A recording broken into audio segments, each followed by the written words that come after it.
चैतन्य हरे प्रभु कृष्ण हरे कृष्ण नित्यानंद श्री हरे अद्वैत कृष्ण श्री राम गदाधर राम राम हरे हरे जय श्री श्रीवासादि कृष्ण चैतन्य प्रभु नित्यानंद श्री अद्वैत गदाधर हरे गौर भक्त हरिंद। जय श्री कृष्ण चैतन्य प्रभु नित्यानंद श्री अद्वैत गदाधर श्रीवासादि गौर भक्तवृंद हरे कृष्ण हरि बोल सभी बच्चों का हरे कृष्ण हरे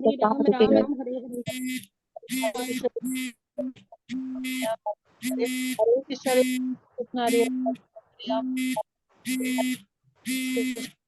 हरे राम हरे हरे कृष्ण माता जी पंचांग प्रणाम। कृष्ण माता जी पंचांग प्रणाम।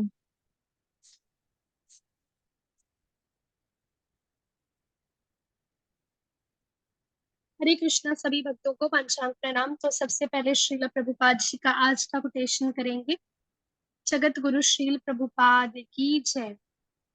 मैं आपको देख सकता हूँ और आप मुझे, इसी प्रकार आप प्रत्यक्ष भगवान को देख सकते हैं और उनके साथ रह सकते हैं, नृत्य कर सकते हैं, खेल सकते हैं, खा सकते हैं। वह जीवन की पूर्णता है। श्रील प्रभुपाद की जय।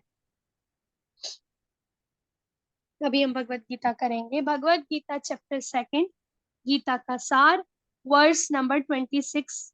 भगवत गीता यथारूप की जय। अथ चैनम नित्य जातम नित्यम वा मन्यसे मृतम तथापि त्वं महाबाहो नैनं शोचितुम अर्हसि। अनुवाद। किंतु यदि तुम यह सोचते हो कि आत्मा अथवा जीवन का लक्षण सदा जन्म लेता है तथा सदा मरता है, तो भी हे महाबाहु तुम्हारे शोक करने का कोई कारण नहीं है। माता जी तात्पर्य। तात्पर्य जगत गुरु शील प्रभुपाद द्वारा शील प्रभुपाद की जय। सदा से दार्शनिकों का एक ऐसा वर्ग चला आ रहा है जो बौद्धों के ही समान यह नहीं मानता कि शरीर के परे भी आत्मा का स्वतंत्र अस्तित्व है। ऐसा प्रतीत होता है कि जब भगवान श्री कृष्ण ने भगवत गीता का उपदेश दिया तो ऐसे दार्शनिक विद्यमान थे और लोकायतिक तथा वैभाषिक नाम से जाने जाते थे। ऐसे दार्शनिकों का मत है कि जीवन के लक्षण भौतिक संयोग की एक परिक्वस्था में ही घटित होते हैं। आधुनिक भौतिक विज्ञानी तथा भौतिकतावादी दार्शनिक भी ऐसा सोचते हैं। उनके अनुसार शरीर भौतिक तत्वों का संयोग है और एक अवस्था ऐसी आती है जब भौतिक तथा रासायनिक तत्वों के संयोग से जीवन के लक्षण विकसित हो उठते हैं। नृतत्व विज्ञान इसी दर्शन पर आधारित है। संप्रति अनेक छद्म धर्म जिनका अमेरिका में प्रचार हो रहा है इसी दर्शन का पालन करते हैं और साथ ही शून्यवादी अभक्त बोधों का अनुसरण करते हैं। यदि अर्जुन को आत्मा के अस्तित्व में विश्वास नहीं था, जैसा कि वैभाषिक दर्शन में होता है, तो भी उसे शोक करने का कोई कारण नहीं था। कोई भी मानव थोड़े से रसायनों की क्षति के लिए शोक नहीं करता तथा अपना कर्तव्य पालन नहीं त्याग देता है। दूसरी ओर आधुनिक विज्ञान तथा वैज्ञानिक युद्ध में शत्रु पर विजय प्राप्त करने के लिए ना जाने कितने टन रसायन फूंक देते हैं। वैभाषिक दर्शन के अनुसार आत्मा शरीर के क्षय होते ही लुप्त हो जाता है। अतः प्रत्येक दशा में चाहे अर्जुन इस वैदिक मान्यता को स्वीकार करता है कि अणु आत्मा का अस्तित्व है या कि वह आत्मा के अस्तित्व को स्वीकार नहीं करता, उसके लिए यह शोक करने का कोई कारण ना था। इस सिद्धांत के अनुसार चूंकि पदार्थ के प्रत्येक क्षण असंख्य जीव उत्पन्न होते हैं और नष्ट होते रहते हैं, अतः ऐसी घटनाओं के लिए शोक करने की कोई आवश्यकता नहीं है। यदि आत्मा का पुनर्जन्म नहीं होता तो अर्जुन को अपने पितामह तथा गुरु के वध करने के पाप फलों से डरने का कोई कारण नहीं था। किंतु साथ ही कृष्ण ने अर्जुन को व्यंग पूर्वक महाबाहु कहकर संबोधित किया था, क्योंकि उसे वैभाषिक सिद्धांत स्वीकार नहीं था जो वैदिक ज्ञान के प्रतिकूल है। क्षत्रिय होने के नाते अर्जुन का संबंध वैदिक संस्कृति से था और वैदिक सिद्धांतों का पालन करते रहना ही उसके लिए शोभनीय था। जी माता जी हो गए। हरे कृष्ण माता जी, थैंक यू। तो कल का जो 25th वाला वर्स किया था हमने, उसमें देखा था कि भगवान कृष्ण जो है आत्मा के ज्ञान को कंटिन्यू करते हुए बताते हैं कि आत्मा जो है अव्यक्त है, मतलब इनविजिबल है, उसको देखा नहीं जा सकता, किसी यंत्र से भी नहीं, अकल्पनीय है। वही सेम इमेजिन नहीं किया जा सकता, कल्पना भी नहीं की जा सकती। तीसरा अपरिवर्तनीय है, मतलब उसमें कोई भी चेंज नहीं होता, वो वैसे की वैसे एज इट इज बनी रहती है। इसीलिए अर्जुन तुम्हें शरीर के लिए शोक नहीं करना चाहिए। तो आज का जो वर्स है 26 वाला, ये थोड़ा अच्छे से समझने वाला है। तो इसमें क्या बता रहे हैं भगवान? भगवान जी अर्जुन को बता रहे हैं कि तुम अगर ये सोचते भी हो कि आत्मा का सदा जन्म लेता है, मरता है, तो भी, फिर भी, तो कोई भी रीजन नहीं बनता तुम्हारा शोक करने का इन लोगों के लिए। तो यहाँ पे आप देखोगे कि यहाँ पे एक चीज लिखा गया है कि सदा से दार्शनिकों का ऐसा वर्ग चला रहे हैं।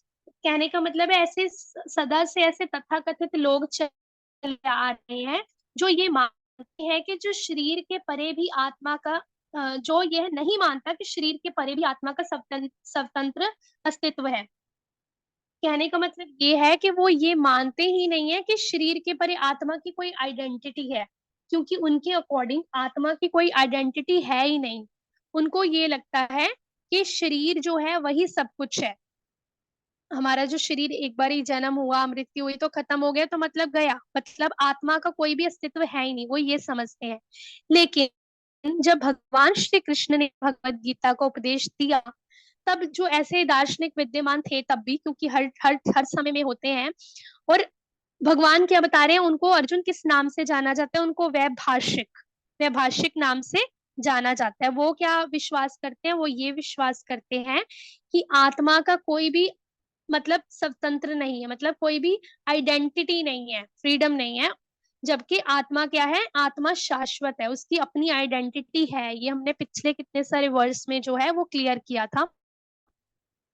अभी भगवान जो अर्जुन को बता रहे हैं कि ये जो बॉडी है हमारी, वो बॉडी क्या है? वो केमिकल्स का मिश्रण है ना? तो आप सबने पढ़ा ही होगा, पंच महाभूत से जो बना है, मिट्टी, जल, वायु, आकाश, अग्नि, और उसके अलावा जो होते हैं प्रोटॉन वगैरह वगैरह, केमिकल्स, रासायनिक का मिश्रण, वो क्या है? हमारी बॉडी है।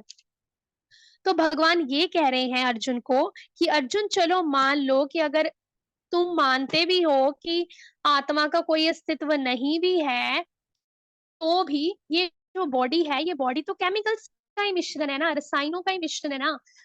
तो तुम फिर भी, तुम्हें कोई शोक करने का कारण नहीं बनता। जैसे कि अर्जुन को भगवान ने अभी आत्मा का ज्ञान दिया कि आत्मा का अस्तित्व होता है। कितने सारे पिछले वर्ष में हमने पढ़ा, आत्मा शाश्वत है, आत्मा अपरिवर्तनीय है, आत्मा अव्यक्त है, आत्मा हमेशा से बनी रहती है। कृष्णा ने क्लियर किया ना अर्जुन के माध्यम से हमें भी कि आत्मा की जो अपनी आइडेंटिटी है वो होती है। तो अभी भगवान जी अर्जुन को क्या कह रहे हैं? वो कह रहे हैं कि अगर चलो तुम मान भी लो कि आइडेंटिटी नहीं भी होती, आत्मा की कोई स्वतंत्र आइडेंटिटी नहीं भी होती, तो भी तुम्हारा तो इस शरीर के लिए, तुम्हारे अकॉर्डिंग अगर शरीर ही सब कुछ है, तो भी शरीर के लिए तो शोक करने का जरूरत ही नहीं है ना। शरीर तो फिर जन्म लेगा, फिर चला जाएगा, फिर जन्म लेगा। और ये जो तुम्हारे सामने खड़े हैं, भीष्म पितामह और ये सब गुरु द्रोणाचार्य और बाकी सब कौरवों की जो पार्टी है, दुर्योधन एंड पार्टी है, ये जन्म लेंगे, फिर से जन्म लेंगे। जैसे कि हमने पढ़ा था ना पहले कि आत्मा क्या है? आत्मा को भगवान अलग अलग शरीरों में डालते हैं। जैसे कि कपड़े चेंज करते हैं हम, एक फट जाता है, दूसरा चेंज करता है, दूसरा, वैसे ही जो आत्मा है उसको भगवान नए नए नए शरीर प्रदान करते रहते हैं जब तक। और ऐसा नहीं कि शरीर खत्म हो गया, जब भगवान के धाम में गया तो भी भगवान उसको आध्यात्मिक शरीर प्रदान करते हैं, आध्यात्मिक शरीर उसको देते हैं। तो वही भगवान अर्जुन को क्लियर करना चाह रहे हैं कि तो भी उस हालत में भी अगर तुम्हें मान भी लो कि आत्मा की कोई आइडेंटिटी नहीं है, तो भी शरीर के लिए शोक मत करो अर्जुन। तो भी तुम क्या करो? तुम क्यों युद्ध करो? क्योंकि तुम एक क्षत्रिय हो, और क्षत्रिय होने के नाते धर्म को प्रोटेक्शन देना, धर्म के लिए युद्ध करना तुम्हारा कर्तव्य है। अभी इसकी एक एग्जांपल लेंगे कि जैसे हम वीडियो गेम खेलते हैं, तो आप हम सब ने खेली होगी वीडियो गेम बचपन में कभी ना कभी। तो वो आपने देखा होगा, वो मारियो मारियो वाली गेम आती थी, वो बहुत फेमस थी। तो उसमें क्या होता था, वो जो मारियो था वो पहले वॉल्स के ऊपर चढ़ के जाता था, फिर वो टैंक के ऊपर से जाता था, फिर वो कभी कभी खाई में गिर जाता था। तो कैसे वो जब मारियो वो मर जाता था, गेम ओवर नहीं होती थी, तो पहले क्या होता था, उसको एक नया वो मिलता था, फेड हो जाता था, थोड़ा फीका फीका हो जाता था, है ना? फिर वो नया मारियो हो जाता था। और फिर हम उसको कंटिन्यू करते थे।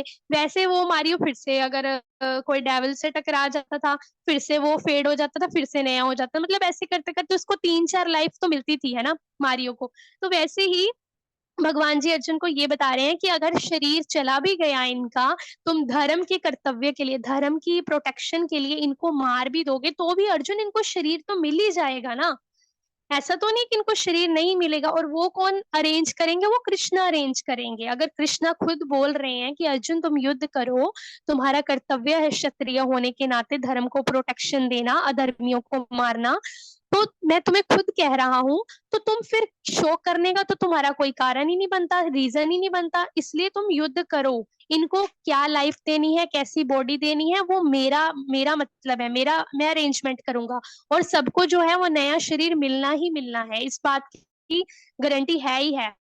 ये भगवान ने कितने सारे वर्ष में क्लियर कर दिया। तो आगे है कि भगवान कह रहे हैं कि चलो ठीक है, अगर तुम युद्ध कर भी दोगे, युद्ध कर भी लोगे और इनको मार भी दोगे, जैसा कि तुम्हारा कर्तव्य है, जैसा कि तुम्हारी ड्यूटी है, फर्ज है, तो फिर ये फिर से बॉर्न हो जाएंगे, इनको नया जन्म मिल जाएगा, नया शरीर मिल जाएगा। और शरीर क्या है? शरीर भगवान ने बोला है यहाँ पे रसायनों का, भौतिक और रासायनिक तत्वों का वो है, मिश्रण है।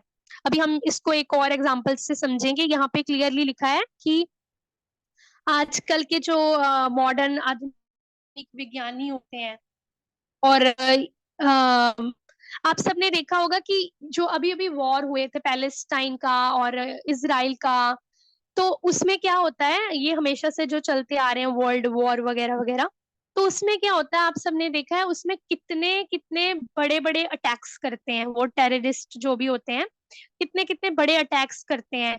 या देश का जो भी प्राइम मिनिस्टर होता है बाकी कंट्रीज का, वो अटैक करवाता है बाकी दूसरे कंट्रीज पे। तो उसमें कितने ही केमिकल्स का यूज हुआ होता है। हमें क्या लगता है कि एक नॉर्मली कोई भी छोटा दिवाली वाला क्रैकर बनाया तो बस हो गया? नहीं, वो जो कितने बड़े बड़े, कितने हैवी हैवी वेपन्स होते हैं, कितने बड़े बॉम्ब्स होते हैं, तो वो जो बॉम्ब्स बने होते हैं तो वो कैसे कैसे चीजों से बने होते हैं, उसके लिए कैसे कैसे केमिकल्स का यूज किया होता है। इतना पैसा लगा के, इतना दिमाग लगा के, इतनी मेहनत से लैब्स में जा जाके वो जो होते हैं केमिकल्स वो बनाए होते हैं। और ऐसे लोग क्या करते हैं, जिनको भगवान ने असुर भी कहा है, आगे आने वाले हम आगे वाले चैप्टर्स में देखेंगे, तो वो क्या करते हैं, वो कितना ही वेस्ट करते हैं केमिकल, कितने ही रासायनिक भौतिक ये जो रासायनिक तत्व होते हैं उनको कितना ज्यादा वेस्ट करते हैं ये बॉम्ब्स बनाने में, और बड़े बड़े वेपन्स बनाने में, बड़ी बड़ी गन्स बनाने में, इन सब में वो कितना केमिकल यूज करते हैं। और कितने टन रसायन वो फूंक देते हैं, मतलब वेस्ट कर देते हैं। कभी कभी ऐसा होता है कि कुछ जगह पे वो बॉम्ब मारते हैं तो उसका मतलब पूरा फट जाता है पूरी जगह, और वो केमिकल सारा उधर बिखर जाता है। मतलब इतना जो दिमाग लगा के उन्होंने केमिकल बनाया, इतना पैसा लगा के फालतू का, शत्रु पर विजय प्राप्त करने के लिए, है ना, शत्रुओं पर विजय प्राप्त करने के लिए वो इतना टन फूंक देते हैं। तो वैसे ही जो ये शरीर है, ये शरीर भी क्या है, थोड़े से रसायनों से बना है। मानव का जो शरीर है वो रसायनों से ही बना है और केमिकल्स का ही मिश्रण है। और अर्जुन, तुम इन थोड़े से केमिकल्स के लिए तुम शोक कर रहे हो, इन अधर्मियों को मारने से तुम ये सोच रहे हो कि मैं इनको मारूंगा नहीं क्योंकि ये चले जाएंगे, मर जाएंगे, इनकी बॉडी खत्म हो जाएगी। तो तुम्हारा तो अर्जुन शोक करने का कोई भी कारण है ही नहीं। यहाँ पे किसी भी दिशा में, प्रत्येक दिशा में जो है आत्मा का जो है अस्तित्व बना ही रहता है अर्जुन। आत्मा की जो आइडेंटिटी है वो बनी ही रहती है। और चलो मान लो अगर तुम आत्मा की आइडेंटिटी को स्वीकार नहीं भी करते, तुम मान भी लेते हो कि ये सिर्फ बॉडी है, तो भी इनकी बॉडी के लिए तो जो कुछ रासायनिक तत्वों से बनी है उसके लिए तुम शोक कर रहे हो अपने।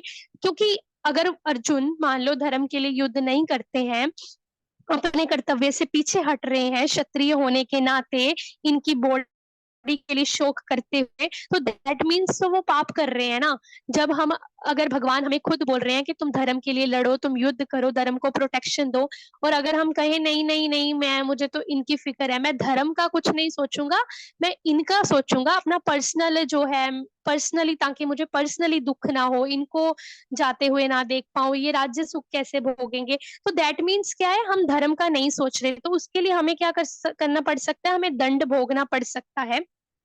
नो डाउट अर्जुन तो पहले से ही वैष्णव है, शुद्ध भक्त है, लेकिन भगवान यहाँ पे अर्जुन के माध्यम से हमें समझाना चाह रहे हैं कि हम क्या करते हैं, हम शोक में जो बैठे रहते हैं कि हाँ ऐसे हो गया, ऐसे हो गया, मतलब अपनी भक्ति सब छोड़ देते हैं। लोग ऐसे भी होते हैं कि किसी कोई चला जाता है उनकी लाइफ में, मेरे नॉन में ही है कुछ लोग, तो उन्होंने बोला कि हमने भक्ति छोड़ दी क्योंकि हमारी फैमिली में किसी की डेथ हो गई, तो भगवान ने उनको हमसे, मेरी फैमिली मेंबर को मुझसे छीन लिया, तो मैं भगवान की भक्ति क्यों करूं, मैं भगवान को क्यों मानूं, भगवान तो बड़े सेल्फिश हैं। तो उन्होंने भक्ति छोड़ दी। तो क्या है, तो इसकी तो हम क्या हुए, हम सेल्फिश हुए ना, क्योंकि हमने धर्म के लिए नहीं सोच रहे, हम भगवान के लिए नहीं सोच रहे, हम अपने आप का उद्धार करने के लिए नहीं सोच रहे, हम किसी के जाने पे, जो ऑलरेडी चला गया है ना, जो ऑलरेडी फैमिली मेंबर चला गया, उसके शोक में हमने ये बोल दिया कि हम आज से भक्ति करेंगे ही नहीं, मुझे कोई लेना देना नहीं है धर्म से, क्यों, क्योंकि मेरा फैमिली मेंबर ही चला गया। तो ये क्या है, ये एक चीज गलत है, और इसके लिए हमें दंड मिलेगा, क्योंकि हमारे कर्म ही ठीक नहीं होंगे ना, फिर अगर हम भक्ति छोड़ देंगे तो माया भी अटैक कर देगी हम पे। इसीलिए भगवान जो है अर्जुन को ये बता रहे हैं कि अर्जुन, अगर तुम कर्तव्य का पालन करते हुए धर्म के लिए युद्ध करते भी हो, और अपने पितामह गुरुजनों का वध करते भी हो, तो भी तुम्हें पाप फलों से डरने का कोई भी कारण नहीं है। मतलब तुम्हें पाप फलों से डरना नहीं चाहिए, क्योंकि ये तुम किसके लिए कर रहे हो, तुम धर्म के लिए कर रहे हो, तुम अपना कर्तव्य निभा रहे हो क्षत्रिय होने के नाते। इसीलिए भगवान श्री कृष्ण जो है अर्जुन को ये क्लियर कर रहे हैं कि अर्जुन, अगर तुम मानते हो कि आत्मा का अस्तित्व है, आत्मा की आइडेंटिटी है, आत्मा शाश्वत है, तो फिर तुम शरीर के लिए शोक मत करो। और तुम अगर मानते भी हो कि आत्मा की आइडेंटिटी नहीं है, आत्मा अब स्वतंत्र नहीं है, तो भी तुम शरीर के लिए शोक मत करो। किसी भी हालत में तुम्हारा शरीर के लिए शोक करना तो बनता ही नहीं है। तो हरे कृष्णा माता जी, आई होप आप सबको समझ आया होगा। माता जी आप ऐड करोगे कुछ? हरे कृष्णा माता जी। नहीं माता जी, कुछ नहीं ऐड करना मुझे। ठीक है, यहीं पे विराम लेंगे। किसी का कोई प्रश्न है तो पूछ सकता है माता जी से, किसी का कोई डाउट। हरे कृष्णा। हैंड रेस किया किसी ने माता जी, देखना ये नया लैपटॉप है, थोड़ा मुझे पता नहीं चल रहा है इसका अभी। माता जी अभी तो किसी ने नहीं किया। नहीं किया। नहीं माता जी। ठीक है, सबको सब चीजें क्लियर हो गई।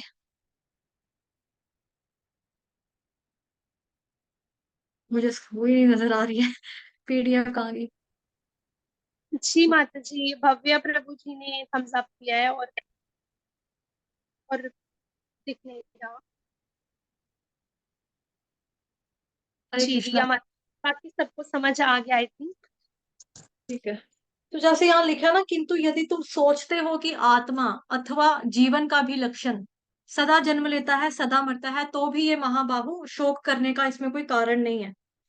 तो भगवान ने अभी तक पहले जितने भी श्लोकास हमने पढ़े, उसमें भगवान जी ने आत्मा के गुणों के बारे में बताया, लक्षण के बारे में बताया, आत्मा की क्वालिटीज के बारे में एक्सप्लेन किया था कि अजन्मा है, अविनाशी है, ये अकल्पनीय है, अव्यय है, अव्यक्त है, अपरिवर्तन है, चेंजेस नहीं हो सकती, खंडन नहीं किया जा सकता, जलाया नहीं जा सकता, मारा नहीं जा सकता, भिगोया नहीं जा सकता, काटा नहीं जा सकता, सुखाया नहीं जा सकता। फिर भी अगर कोई सोच ले, 1% भी अगर कोई सोचे कि क्या पता यार, क्या पता आत्मा मर भी जाती हो, जब शरीर ही नहीं रहा तो आत्मा भी कहाँ है, तो फिर क्या पता आत्मा साथ में मर जाती हो। तो यही भगवान यहाँ बता रहे हैं कि चलो अगर मान भी लें कि आत्मा भी मर जाती है, शरीर भी मरा तो आत्मा भी मरी, ऐसा एज्यूम भी कर लें अगर हम, तब भी भगवान कह रहे हैं कि तब भी शोक नहीं करना चाहिए।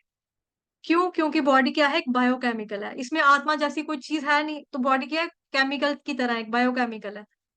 जैसे हम लोग 10th क्लास में 12th क्लास में जाते थे, उसमें कंप्यूटर, सॉरी कंप्यूटर लैब नहीं, केमिस्ट्री लैब में, साइंस लैब में जाते थे, तो वहां पे हमने H2SO4 लिया, HCl लिया।